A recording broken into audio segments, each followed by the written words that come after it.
Feliz sábado, meus irmãos. É um prazer estar aqui mais uma vez, recapitulando a lição da Escola Sabatina. Hoje aqui com o nosso querido professor Arthur Miller.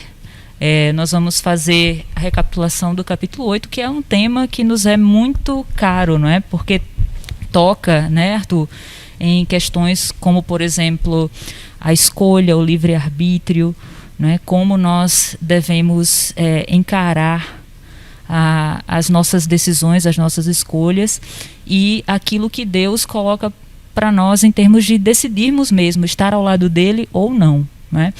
Então, essa semana nós vamos recapitular o tema, a lição é o número 8, né? Escolham a vida, que está baseada basicamente lá em Deuteronômio, no capítulo 30. Né? Então, nós convidamos vocês aí em casa para fazer essa recapitulação com a gente. E vamos fazer, antes de iniciarmos essa recapitulação, uma oração, né? Como sempre, para pedir a Deus que nos ajude a fazer esse momento que é muito importante, né? É o momento de estudarmos a palavra de Deus. Então, vamos orar, né, Arthur? Vou fazer essa primeira oração, Arthur encerra, tá bom assim? Fica combinado assim? Então, vamos lá, vamos orar ao nosso Deus.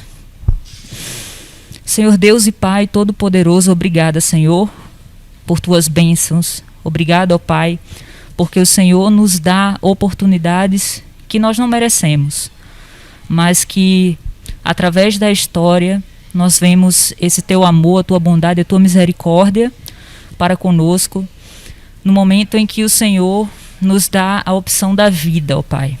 Então, nos ajuda a escolhermos a vida, e nesse momento te pedimos que o Teu Santo Espírito esteja aqui conosco, nos ajudando nessa recapitulação. Nos liberta de todo mal, nos perdoa, e agora tira toda a distração, ó Pai, que vier se colocar em nosso caminho, para que possamos apenas ouvir a Tua voz. É o que nós pedimos em nome de Jesus. Amém. Amém. Vamos lá, então. O capítulo 8 é um capítulo muito interessante, porque quem está estudando, né, quem está vindo nessa trilha, né, do livro de Deuteronômio, que é o livro um dos livros mais citados, eu acredito que é o mais citado, né, Arthur, do Novo Testamento. Ele é o livro que mais tem referências no Novo Testamento. Então, é um livro que a gente tem que prestar atenção nele, né? E a gente vem observando, né, a importância da lei, a importância da aliança que Deus faz conosco, né? E hoje nós vamos ver um pouco a respeito justamente dessa escolha que Deus nos dá, mas a oportunidade, como diz aqui na própria lição, a oportunidade que nos foi dada de escolher a vida, mas de escolhê-la nos termos de Deus, não é? Que é o doador e sustentador da vida e que nos oferece essa vida que nós temos à nossa disposição, né? Então, Arthur, vai aqui a primeira pergunta, tá? Que é justamente de qual maneira a lei de Deus se encontra materializada na árvore do conhecimento do bem e do mal. Que relação a gente pode fazer entre aquele momento em que o povo de Deus está prestes a entrar na terra prometida e tem toda aquela, como Moisés faz, toda aquela recapitulação, né? E que parâmetro a gente tem de relação entre essa exposição de Moisés, que ele faz, e aquele momento em que Deus explica para Adão que ele não pode tocar naquela árvore do bem e do mal.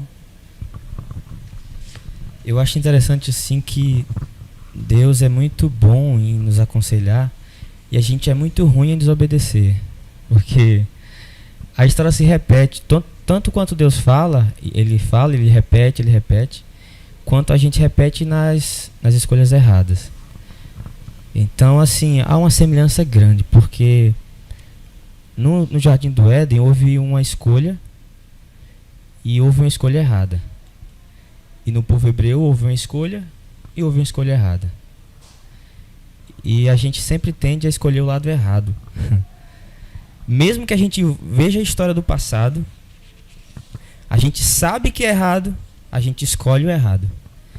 Então, lá no Éden, houve uma decisão a ser tomada por Adão e Eva, porque Deus havia avisado que eles não podiam comer da árvore do conhecimento do bem e do mal.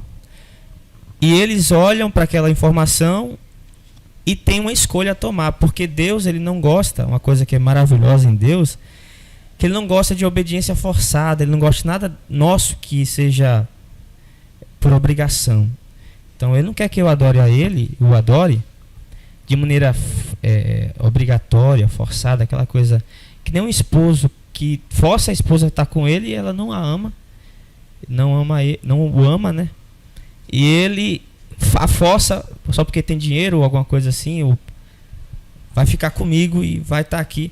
Aquele tipo de relacionamento é um relacionamento muito pobre, muito ruim. Mas Deus não é assim. Ele quer que a gente o adore de maneira voluntária, por amor. E ele dá o livre-arbítrio para isso. Lá na frente, ele dá a oportunidade ao povo hebreu escolher entre o bem e o mal. E o povo hebreu escolhe o mal e aí perde a oportunidade de entrar em Canaã. Aquela geração inteira morre no deserto. E vem uma nova geração. E aí Moisés vai falar a aliança novamente para eles. E falar assim: não façam o que os seus pais fizeram. Obedeça a Deus. Isso é a vida ou a morte que vocês vão escolher. Vocês viram que os seus pais escolheram a morte. E eles não entraram na Canaã. Por isso, houve uma maldição. E toda aquela geração, menos 2 pessoas, pereceram. E se vocês fizeram a mesma história que eles, vocês também perecerão aqui. Então é uma advertência muito forte, porque eles viveram algo. Toda uma geração, até Moisés não entrou. Nem o sacerdote, qual é o nome dele? Arão. Nem Arão, nem Moisés. Todos ficaram para trás. Só 2 pessoas entraram em Canaã. Por quê? Porque escolheram a morte. Então a advertência para nós: tanto Adão e Eva pecaram e escolheram a morte, quanto o povo hebreu pecaram e escolheram a morte, como lá na frente também eles pecaram e escolheram a morte. E hoje também é a nossa opção escolher entre a vida e a morte. Oxalá que nós escolhêssemos, né, a vida para desfrutar das bênçãos que Deus tem prometido, que Ele é fiel. Se nós o aceitarmos e voluntariamente escolhermos, Ele trará aquilo que é maravilhoso para nós, que é a prosperidade e a bênção espiritual. E isso advém de uma vida de obediência e escolha em relação a Ele. Escolhê-lo todos os dias. Depende de nós. E é individual a escolha, né? Pois é, interessante isso que você está falando, Arthur. Na sua fala a gente vê como a própria lição, ele, de certa maneira, Arthur já entrou no tema da segunda-feira, né? Que vem falando justamente que não existe meio termo, né? Deus, ele coloca 2 opções e não tem nenhum tom de cinza aí, né? A bênção ou a maldição, a vida ou a morte, né? E a gente percebe que vários versos da Bíblia, ele vem justamente, esses versos eles vêm para nos impactar e mostrar que a gente só tem essa escolha. Então, a partir do momento que eu escolho ficar no meio do caminho ou em cima do muro, eu já estou fazendo uma escolha, né? De certa maneira. E aí achei muito inteligente isso da lição de fazer essa retrospectiva até o Éden, né? Porque a gente vai vendo esse assunto, de certa maneira, ser apresentado ao longo de toda a Bíblia. Então, a gente vê, no caso de Adão e Eva, a questão da árvore, e a árvore ela vai, de certa maneira, ser representada nesse momento específico do capítulo 30, né, e de todo o Deuteronômio, pela lei, né? Então, naquele momento, Deus disse: olha, Adão, você tem o poder de escolha. Está em suas mãos. Eu estou lhe dando essa opção. Você quer fazer isso, com isso você tem a vida. Desobedecendo, e aí vem a questão da obediência, que ela é essencial, né? E assim, a obediência ela é muito séria. A gente leva muito levianamente a questão da obediência, né, Arthur? Muito levianamente, como você falou, né? Oxalá escolhêssemos a vida, né? Mas normalmente as nossas escolhas elas sempre tendem para o lado da carne, né? E aí tem uma discussão que a gente não vai entrar aí, né? Tem todo um processo que a gente não vai entrar porque a gente não tem tempo para isso. A gente poderia até pensar nessa discussão, mas de certa maneira a gente está sempre pendendo para o lado da carne, sempre pendendo para o lado da carne. E é interessante como isso se apresenta na nossa vida, porque às vezes a gente fica, né? A gente quer se colocar, né? A gente quer colocar uma outra opção. Deus só apresentou duas e a gente só quer apresentar. A gente quer uma terceira. A gente quer uma terceira via, né? A gente quer algo que seja neutro, mas que no fundo, Arthur, não é nem outro lado. É a gente querer desobedecer. Só que semanticamente a gente não quer dizer isso, né? Dentro da semântica a gente não quer que seja chamado de desobediência, a gente quer que seja outra coisa. Exatamente, a gente vai criando termos, né? A gente quer criar uma outra opção que não existe, né? Então, a partir do momento que eu desobedeço, eu estou indo contra a lei que Deus estipulou para reger o universo, né? Então, eu não posso querer criar um novo caminho, porque não existe um outro caminho. É uma coisa ou outra. É como eu estava assistindo recentemente um programa da nossa igreja, Contra a Cultura, que o rapaz dizia assim, é como se eu quisesse pular de um paraquedas e dizer, não preciso, não quero obedecer às leis da relatividade. Né? Não estou afim de obedecer à lei da relatividade. Então, o que é que vai acontecer? Você vai morrer de todo jeito, porque a lei da relatividade existe. E ela precisa ser obedecida. Então, se você pular de um avião, de uma altura, o que quer que seja, você vai cair e vai se espatifar. É inevitável. Então, quando a gente desobedece à lei de Deus, né, a consequência é uma apenas. É morte. E o mais sério, é morte eterna. Né? É o mais trágico. E aí, Ellen White, ela vem falar aqui na página 98, Arthur, acho que é 98. Não, acho que na sua é diferente, mas domingo, na parte de domingo que fala sobre a árvore da vida. Depois da pergunta diz assim, Ellen White falando, né? Uma citação do Grande Conflito. No meio do Éden crescia a árvore da vida, cujo fruto tinha o poder de perpetuar a vida. Se Adão tivesse permanecido obediente a Deus, teria continuado a desfrutar livre acesso àquela árvore e teria vivido para sempre. Porém, quando pecou, foi destituído da participação na árvore da vida, tornando-se sujeito à morte. A sentença divina, tu és pó e ao pó tornarás, indica completa extinção da vida. Né? Então, assim, a desobediência leva à morte, que é justamente o oposto do que Deus propôs. Né? É a falta de existência, é inexistir, não existir, é a não vida.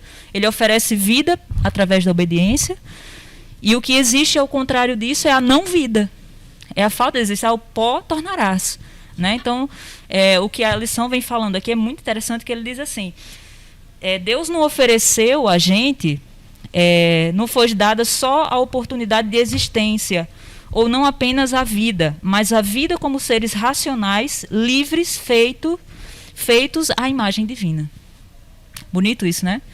Ele diz assim, qualquer ser foi oferecido à existência. Pedra tem existência. Então não foi só isso que Deus nos ofereceu. Vida, não foi só a vida que Deus nos ofereceu, né? Ele ofereceu vida eterna.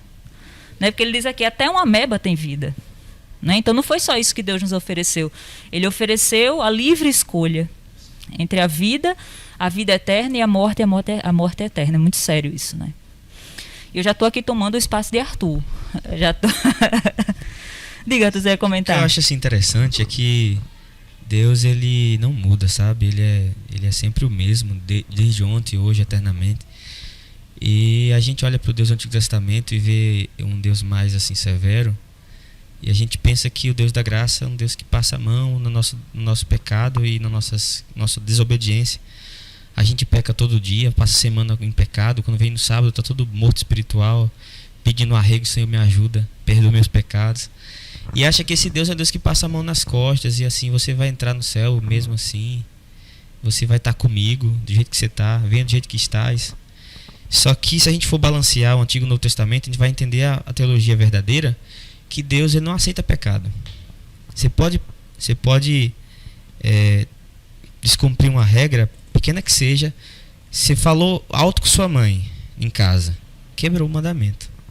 Por causa daquilo ali você não vai entrar no reino. Mentiu, uma brincadeira tosca com os amigos, pecou, quebrou a lei. Pode ser do assassinato ao adultério até uma mentira pequena. Todos é desobediência e todos levarão a gente a perder a eternidade e a morte eterna. A questão é que a gente pensa que a graça passa a mão nas coisas e não é necessária a obediência. E aí que entra, Deus, ele exige perfeita obediência.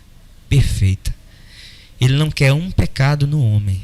Ele, do jeito que exigiu de Adão, quer de nós a mesma coisa. A única coisa é que a gente não consegue. Adão conseguia antes. Hoje a gente não consegue. Como é que a gente vai ser salvo? Como é que eu vou obedecer a todas essas prescrições se eu não consigo? É impossível obedecer. Uma coisa que eu achei interessante lendo aqui do Ellen White, que lá na frente, se Deus dá uma ordem para obedecer, ele habilita a nós obedecermos.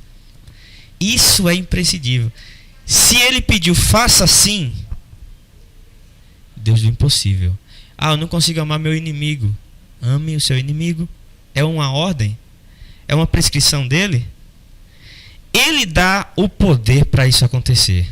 A questão nossa, que eu entro agora uma crítica da nossa vida, é que a gente olha para uma ordem dessa, um estudo desse, e a gente vai tentar obedecer sozinho, da nossa própria maneira, da nossa própria força. Deus quer que eu obedeça, eu vou obedecer. Aí entra outra semana, você cai de novo. Você vai pecar. Eu prometo que eu não vou fazer isso. Chega a semana, você peca novamente. É uma parte mais cristocêntrica da teologia. Então, se eu não consigo obedecer, o que eu vou fazer? Aí vem a questão. Cristo. Cristo é que dá todo o poder para o homem vencer o pecado. E você em Cristo resiste à mais feroz tentação. E se há poder em Cristo, significa dizer que não há desculpa para o homem viver uma vida santa. Não que você não vá ser perfeito em impecabilidade, não é o contexto. O contexto aqui é: eu consigo viver em Cristo uma vida pura e santa, isenta das escolhas erradas e obedecendo a Deus. Sim, é possível isso? É possível. Só que não humanamente, mas em Cristo Jesus, isso sim é possível. Nosso problema hoje é que a gente não vive em Cristo como deveria. E aí que entra o problema das escolhas erradas. Porque eu sem Cristo vou dar voz ao meu coração natural. Mas lá em Romanos fala, né? Romanos 8, ligado em Cristo, eu vou ter o Espírito, e uma vida em Espírito agrada a Deus. E uma vida que agrada a Deus é uma vida que obedece a Deus. E só em Espírito eu consigo fazer isso. Fora dele, por isso que a gente peca mais do que deveria. Fora dele, a gente só vai escolher o errado. Isso é inevitável. Você pode tentar, você pode se esforçar, você pode fazer o que for, fazer tratamento, fazer isso, fazer aquilo. Quanto a pecado, nós somos escravos e isso não muda. Só em Cristo que é possível mudança. Pode ser do rico, do rei, do monarca, de qualquer pessoa no mundo. Se ele é humano, ele é escravo do pecado, nasce filho de Adão, caído, ele vai pecar. Só vai obedecer a Deus e escolher a vida caso ele esteja em Cristo. Porque em Cristo há poder para vencer o pecado e a liberdade para você dizer não ao mal e dizer sim à vida. Só nele. Sem ele, nada podemos fazer. É verdade, eu acho que foi muito importante você ter feito esse comentário, que às vezes não fica muito óbvio, né? Quando a gente estuda a lição de fato, a lição aqui ela vai trazer muito a questão da obediência, da escolha, mas a gente não pode eliminar de maneira nenhuma o elemento essencial disso tudo, né? Porque senão eu vou começar a caminhar e a descambar mesmo, né, para o caminho do legalismo e nunca vou encontrar a real essência do que Deus está nos pedindo, né? E aí até a própria Bíblia, que até a lição ela vai fazer uma comparação, né, que a árvore da vida ela aparece no Gênesis e aparece lá em Apocalipse também, né? E ele vai falar justamente, a lição ela vai fazer esse contraponto de que a besta que usa força para fazer com que a gente obedeça. E Deus, ele usa um outro caminho, né, que é o amor, e o amor ao próprio Cristo, né, que garantiu a salvação. Então esse contraponto é importante e muito importante você ter trazido isso para a gente. E outra coisa, né, que a lição vem trazendo, é um ponto que a gente não pode deixar de tocar e que Arthur já iniciou, é justamente quando Moisés fala que obedecer a Deus não é difícil, como ele diz aqui. Eles não é um mandamento que está acima das nossas possibilidades, né, Arthur? Então, assim, Deus, Moisés, ele está relembrando ao povo que tudo que Deus pede não é nada impossível, não é nada que esteja além da capacidade humana de se fazer, né? Não está além daquilo que é possível se fazer, né? Está aqui, inclusive, na página, na lição de quarta-feira, né? É justamente isso que ela vai falar aqui. Tem uma citação aqui até bem grande, viu, Arthur? Mas eu acho uma citação tão interessante quando ela vem falar aqui. Vamos ler. Eu acho mais importante a gente fazer uma leitura de Deuteronômio 11 e 14, e aí sim a gente pode desenvolver melhor essa ideia.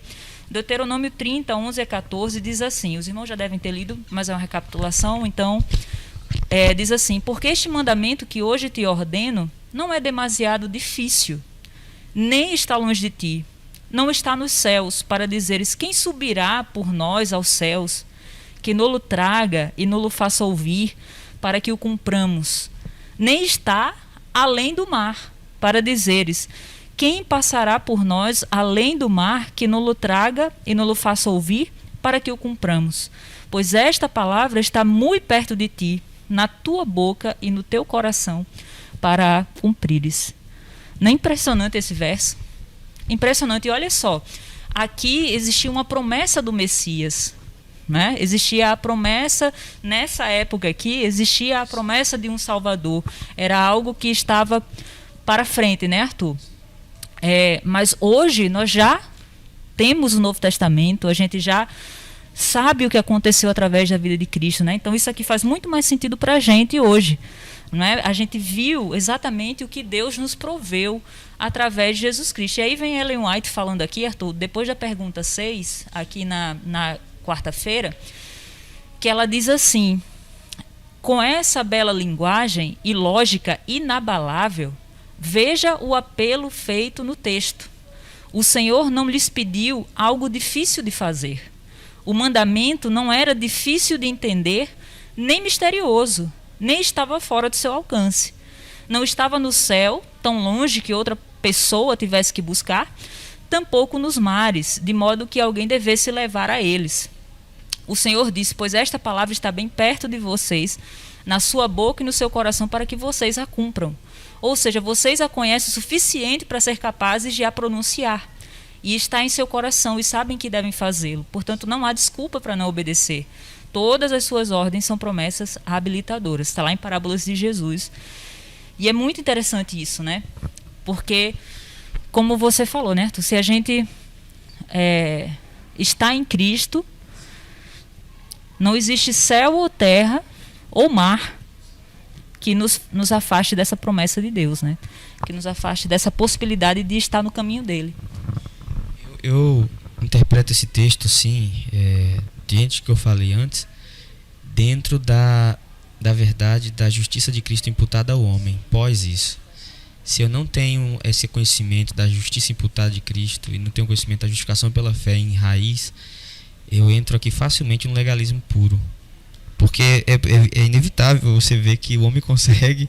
Você pode interpretar isso. Eu consigo praticar isso porque é fácil, não é difícil de praticar. Então, os judeus tentaram praticar e tentaram obedecer a lei por si mesmos. E Cristo falou ainda tentam, né? Ainda tentam. E Cristo falou: foi hipócritas, vocês não são hipócritas, vocês não conseguem obedecer, vocês não obedecem, na verdade, o mandamento. Porque o mandamento é amor em essência e vocês não amam. E quem é que ama? Quem nasce de Adão que ama alguém? Ninguém ama ninguém. A gente não ama nem a nós mesmos. Imagina o próximo. Imagina Deus. Então, como a gente vai obedecer o mandamento? Então, para mim, se torna difícil humanamente. É impossível, na verdade, o homem obedecer. Só que um contexto aqui de facilidade, é o entendimento da verdade, a compreensão e a aceitação dessa verdade. Após isso, a ser justificado pela fé, é fácil obedecer. Porque não sou eu que vou operar a salvação, mas é Cristo em mim operando a salvação.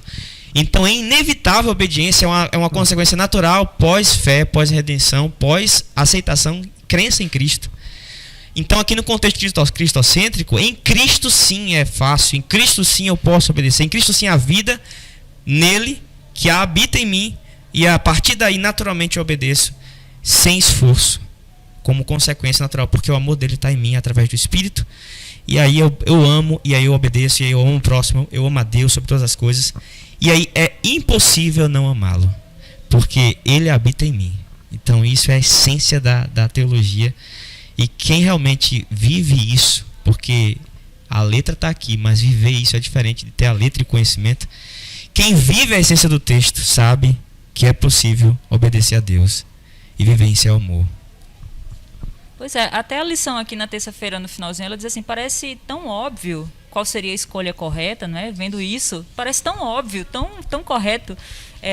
No entanto, sabemos o que aconteceu, né? Com o povo de Israel. O grande conflito era tão real como ainda é no presente. Devemos aprender com o Israel o que pode acontecer se não nos entregarmos totalmente ao Senhor e escolhermos a vida e tudo o que essa escolha envolve. Então está aí a nossa escolha, porque assim, a gente às vezes pensa, eu acho que hoje, devido a tudo que aconteceu em termos de teologia e de crenças que entraram, que a gente não conseguiu, de certa maneira, barrar, né, a entrada desses pensamentos. Tá aqui Arthur, né, que a gente se reúne para conversar sobre isso, ele sempre fala. Então a gente pensa que o cristianismo ele está baseado em sentimento, né, em emoção apenas. A gente, de certa maneira, reduziu o cristianismo a uma questão de sentimento, né? E o cristianismo, a nossa fé, ela é racional. E a nossa escolha, Deus deu esse livre-arbítrio para que a gente escolha estar ao lado de Cristo, para que essa escolha entre vida, bem, bênção, ou mal, morte, mal e maldição, que ela se torne mais fácil a partir do momento que eu estou com Cristo, né? Tem uma questão assim, eu estava fazendo uma série de estudos sequencial do Antigo Testamento, lendo só a leitura da Bíblia. Gente, eu achei assim, meus irmãos, achei como a palavra de Deus é fiel, sabe? Nada é por acaso, nada acontece assim do nada. E eu vejo assim, Ellen White uma vez comentou que nós deveríamos gastar muito tempo estudando as bênçãos e maldições. Deuteronômio 27 ao 30 ali. Estudarmos mesmo.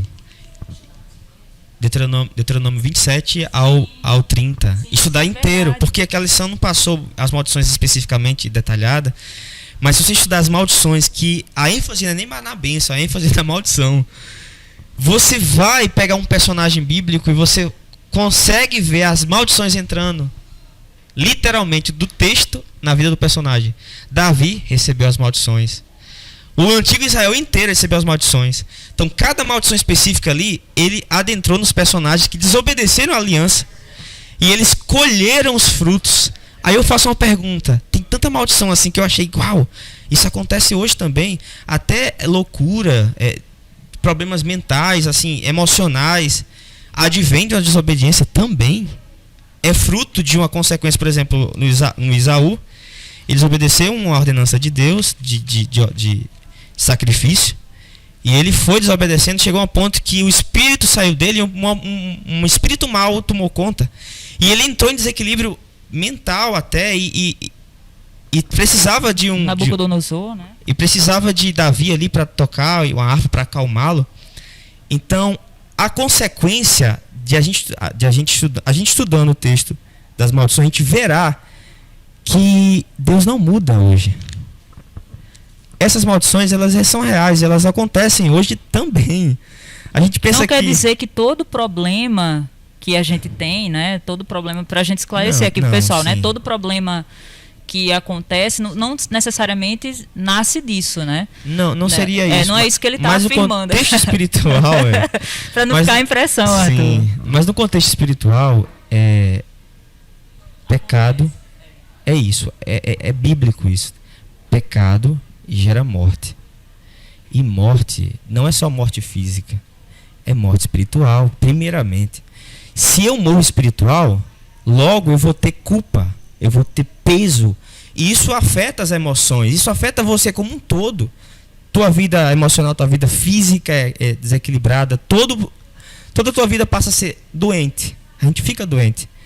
Não só no contexto físico, materialista, mas no contexto espiritual afeta o físico. Então isso tem consequências na nossa vida como um todo, porque nós somos um integral, um homem integral, completo. Se afeta espiritual, afetará tudo em cadeia.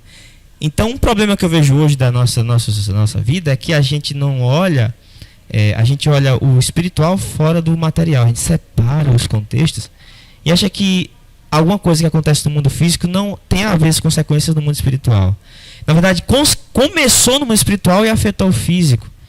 Tem cadeia sim. E isso está na Bíblia, e isso acontece. Agora, como o Débora falou, nem tudo isso advém de um contexto espiritual, mas também pode advir. E aí vale o diagnóstico nosso espiritual para saber: Senhor, eu estou bem contigo, Senhor, eu preciso voltar para ti, o que está faltando em mim? As escolhas que eu tenho feito na minha vida hoje, de fato foram escolhas certas ou erradas? Porque isso tem consequência na minha vida, sim. Não há como fugir. E a única solução para isso é Cristo. Porque Ele vai tirar a tua culpa, Ele vai tirar o peso do pecado, Ele vai aliviar o fardo, Ele vai trazer cura emocional, cura em todas as áreas. Ele vai te dar felicidade e a paz que tanto a gente precisa hoje. Tudo isso advém em Cristo. Muita gente às vezes pensa que é uma coisa só material, busca tantas coisas, só que não busca Cristo. E nunca vai se curar daquilo que está espiritualmente afetado. Então, só Cristo que cura pecado, Ele que perdoa o pecado, Ele que limpa o pecado. E o pecado que nos mata. Se a gente tirar isso em Cristo e Ele nos salvar, a partir daí, que Ele salva de quê? Do pecado. A gente está limpo e curado. E aí a gente passa a adorá-lo. Que é a questão daqui. A adoração vem quando eu me filio a Cristo. Ele cura as minhas feridas e eu passo a adorá-lo porque Ele me amou primeiro, Ele me salvou. E em consequência eu amo, porque Ele é o meu Deus e Ele está sempre comigo. A partir daí a verdadeira adoração. É um relacionamento você e Deus, Ele fazendo algo por você, você em consequência, você respondendo a esse amor, praticando as obras. É uma resposta, na verdade. Não é algo que Ele pede com a autoridade dele, faça isso e a gente vai fazer, não. É um relacionamento que Ele faz por nós, a gente em consequência, porque Ele me amou. E em resposta a isso, eu me submeto a Ele em obediência, em adoração, que Ele é o meu Deus e eu o amo e eu vou obedecê-lo por isso.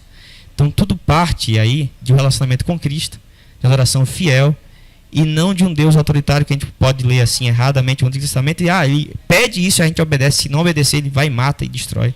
Não é assim. A morte, na verdade aqui, é o desligamento dele. Quando a gente desliga de Deus, a gente vai passar a morrer, porque o pecado nos mata gradativamente. Vai morrendo aos poucos. E só Cristo que pode nos curar e trazer vida. Por isso que ele diz aqui, um texto que eu achei interessante, Deuteronômio 30, 17. Porém, se o teu coração se desviar e não quiseres dar ouvidos e fores seduzido e te inclinares a outros deuses e os servires, então hoje te declaro que certamente perecerás. Não permanecerás longo tempo na terra a qual vais passando o Jordão para o possuíres. Significa o que é isso? Significa que há consequências longe de Cristo.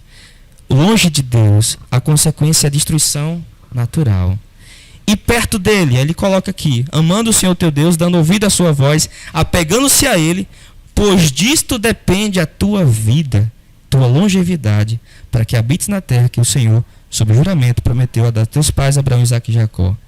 Então a promessa é de vida em abundância em Cristo. E aí só nele que há essa possibilidade. Fora dele é só morte, destruição. Por isso que hoje a gente tem que refletir. Qual decisão eu tenho tomado? Que postura eu tenho feito? estou longe ou perto de Cristo, eu estou longe ou perto de Deus. A partir daí eu posso entender o porquê, o que está acontecendo comigo hoje. Porque, de fato, a minha vida, ela reflete as minhas escolhas. Por isso que, escolhendo a Cristo, eu viverei em abundância e viverei não só aqui, mas para a eternidade, como a promessa me aponta, que eu terei uma vida eterna, garantida. Amém. Isso é irretocável o seu comentário, Arthur. A gente tem essa visão mesmo dividida, né? Ainda não acabou não, viu? Acabou a bateria, foi? Acabou a bateria, Jaliane. Será que o pessoal não ouviu? Se não ouviu, é uma pena, porque ele fez um comentário tão bonito aqui. Deu para ouvir, né? Pronto. Porque a gente tem... Descarregou, gente. Técnico, tá? Aqui. Não, mas como o Arthur estava falando, ainda bem que vocês ouviram e pegaram esse comentário, porque a gente tem um pouco essa visão, a gente herdou essa visão que é grega, né? Essa visão de separação entre corpo e espírito, vamos colocar assim no simplificado, né? Corpo e espírito, né? Matéria e a parte não matéria, né? E aí a gente muitas vezes perde a noção de como de fato o pecado ele nos tira a paz. Que é justamente o que Deus... É tão interessante, toda vez que Deus colocava... Toda vez que Jesus praticava... Não todas as vezes está registrado, né? Mas em várias curas ele fazia... Ele curava e dizia, vá em paz. Né? E ele usava justamente a palavra shalom. Que a gente sabe que não é uma palavra que trata apenas de paz, como a gente fala normalmente assim, quero ter paz... quando a situação externa está tumultuada, né? Se a gente pensa a paz em meio ao conflito circunstancial, exatamente. Se alguma coisa assim, as coisas não estão dando errado, eu estou sem emprego, eu estou sem trabalho, ou minha família vive em conflito, meu filho dá trabalho. Não é só essa paz que Jesus está oferecendo. Quando ele diz vai em paz, ele está justamente utilizando toda a riqueza da palavra shalom ali, né, que é justamente quando a gente entra em um relacionamento correto com o nosso Salvador, né, que é o principal, exatamente. Quando ele diz vá em paz, ele quer dizer assim, retoma esse laço, né, ligue novamente, se religue a Deus, né, porque é justamente a partir daí que a paz, de fato, vai acontecer. E todas as circunstâncias, como o Arthur estava falando aqui, esses problemas circunstanciais, eles vão ser superados. Mas muitas vezes a gente se vê dentro de uma situação...